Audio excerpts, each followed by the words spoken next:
movies! We saw Second Act. Ah, the J-Lo flick. Yes. Also starring, or co-starring, Leah Remini, who we love. Or Leah Remini. I don't know how to say her name, but I love her. She's one of my very favorite people in the world. We had some choices. We had there were three pretty heavy, serious movies, and then there was this one, and we opted for this one for some lighter fare. I had pretty low expectations of this movie. My expectations going to this movie was hopefully a slight above a Netflix original. Just because of what kind of movie it is. Reminds me of Katherine Heigl flicks. Those, you know what I'm saying? If there's a certain genre of movie that this fits into. That being said, I really enjoyed this movie. I thought it was funny and fun, and it kept me on my toes. I liked it. It was everything that I wanted this kind of movie to be without actually being a good movie, if that makes sense. Kind of like when we went and saw, what was that movie with The Rock in it? Skyscraper? It's kind of like Skyscraper, but it's a different genre of movie. Yeah. So it's the Skyscraper of its genre. I agree that what type of movie that I was expecting, I wasn't expecting a lot. But for me, the movie kind of fell flat. It just wasn't funny enough, bright enough, or lighthearted enough. So what do you say to people? Go, wait, or skip? You know, I have to give it a wait. With the caveat saying that is, you just like to go to the movies and like these kind of movies, go see it. You know, I like to reserve goes for movies that I feel comfortable telling you should spend your hard-earned money for, right? Not this movie, but I would think that you out there, the viewer, after seeing the preview, would be probably kind of know what kind of movie it is, right? So for these reasons, you've been shopped. But no, for this reason, I have to say wait till it comes out on your favorite platform, and then settle on with some popcorn and watch a J-Lo flick. She's just Jenny from the block. For me, I say skip. I just really it just wasn't, like I said a minute ago, funny enough or lighthearted enough for me to say warrant go seeing this movie. So, yeah. Yeah, I don't get it. So, spoilers. Spoilers. Rachel has a Grinch heart. I like this movie because the characters were all lovable. There were quirky characters and strange characters. I thought some of the ideas in this movie were relevant, but probably oversimplistic.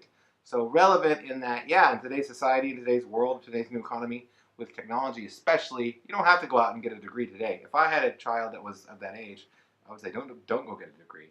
Do this other thing. Go into technology. Learn this, learn that. Because you don't have to do that. A lot of big companies, I know Google and Facebook, all those big companies now, you don't have to have a degree anymore. This movie was about nothing of that. This movie could have come out 10 years ago, 20 years ago. So it's a kind of older style movie. Yeah. So it's kind of overly simplistic of hey, you don't have to get a degree to succeed, which is true, but it sells that to people out there who maybe didn't go to school or aren't going to go to school, and so it sells this idea to them that they're still worth something and still important and still can achieve things. And that's true, and that's a good thing to sell to people. I like the movie. I enjoyed it. I don't have any problem in saying that this is exactly the kind of movie I thought it would be. There were some surprising things that happened in this movie that I didn't see coming. And I liked that. I thought it was a good movie. I thought it was made well. Yeah, so for me, I didn't like the movie for a variety of reasons. Primary one was that I expected more humor for a movie of what I expected this to be, which is not necessarily a rom-com, but in that kind of genre of movie. And I just didn't find it lighthearted and funny enough in certain places for it to be that. And then aside from that, I also feel like Jennifer Lopez is always just herself. So she's supposed to be this person that got her GED, is from Queens, and everybody else in the movie looks like they could be a regular old person, from Queens, except for her. She just didn't fit, and then even her love interest in the movie, I didn't buy them even being together. It just didn't seem like they were together, and for me, he was the guy from the This Is Us series. And I haven't seen that show, but I've seen clips and enough to know that he's in the flashback part of that show, and he was just that guy. I couldn't see him as anything else.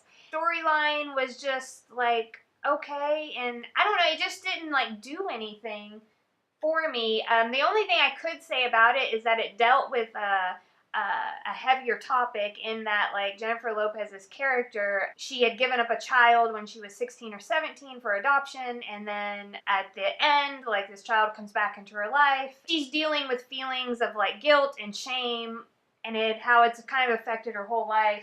And I thought that was like, oh, like, if you have been through that, this movie will probably help you to process some of those feelings. But yeah, everything else was flat and kind of blah to me. Yeah, we so, like, disagree. Jennifer Lopez has been in other movies. Like, I've seen Maid in Manhattan, and I've seen... But this movie was... so you're saying that Maid in Manhattan was, like, better? Saying it was, like, lighter and, like, brighter. Even visually, this movie just seemed kind of, like, dark to me. And the jokes just didn't, like, fall or land for me. I thought a lot of the characters, like the guy that was, like, the villain, like, that's just what he was. Like, characters were one-dimensional to me. And I watch, like, silly movies, like, on Netflix and, movies that have gone to TBS now and are on TV. And I just didn't, like, care for this movie. Right. And I love Leah Remini too, and I liked her in this movie. Like, I thought she played. I wish there that was a character. sequel with just her in it, and then Doug Heffernan was there, and then I just would have liked her friend, who was played by J-Lo, to maybe be played by somebody else. Really? I just thought, like, she was just Jennifer Lopez. But like, I mean, isn't I'm like, that the take same off thing some of the sparkle because where... like. You can't, like, you always look like this, and then you don't fit in with everybody else around you. That's all that I'm saying. Like, I've seen Cameron Diaz play in a movie where I didn't even recognize her. She looked so regular and normal. It can be done. Like, I'm just saying. I didn't get the same impression of her. I didn't even think, like, she, like, looked, like, super glamorous all the time, but there's something about, like, the way, like, her makeup's done or something that just... She didn't look like she didn't look like her own group of friends. That's all that I'm saying. Okay. I didn't think she looked that much different than them. Because she's Jennifer Lopez. She's in the, like, top 10% of, like, overall attracted group of people. But in every group of people, there's, like, if you have 100 people, there's 10 people that are in that group. You know what I'm saying? Like, when I go see a movie, I want to be Tom Cruise or whoever, I want to be Brad Pitt. I want him to be the main character. Well, yeah, then I'm saying make the rest of the movie more lighthearted and brighter and funnier then. But, like, I felt like the movie fell flat, and then, like, I also have these other things that just also didn't work for me. And then the last thing is that this was another, like, fairy tale movie of, like, although at the end, like, she comes clean and kind of loses it all. But it was like, oh, now I've got this big apartment and all these nice things and all this. Well, we talked about this in Crazy Rich Asians. This is the fairy tale for women to, like, accidentally fall in love with a rich guy who has a heart of gold. And so now you have all these amazing things, So for this was different because it wasn't a rom-com. Like, she, like... finally gets that job, like that promotion, and it's not just like she gets this whole job that all of a sudden she's in a penthouse with, like, all these, they do a shopping montage, she has, like, this, fully furnished apartment with all this stuff that she never had before. But what would this movie have been without a shopping montage? Right. I mean, this movie was guaranteed to have some kind of shopping and or dance/singing montage. But it wasn't even enough. Like, give me that, but give me the whole thing. It was really short, and there wasn't even good music with it. And so I'm just saying, like, the movie didn't give me all that silly stuff that I wanted, and it wasn't deep enough to, like, make up for it in another way. So I felt like I was just caught in the middle, and I wasn't pleased on either side. The Rotten Tomato score kind of illustrate what's happening on screen right now, in that some people liked it and some people didn't. It didn't break the mold as far as these type of movies go.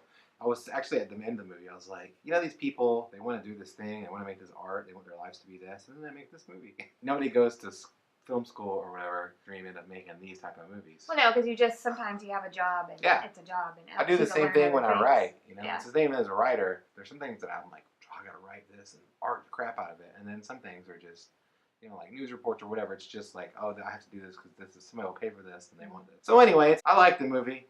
Heck, I'd go see it again.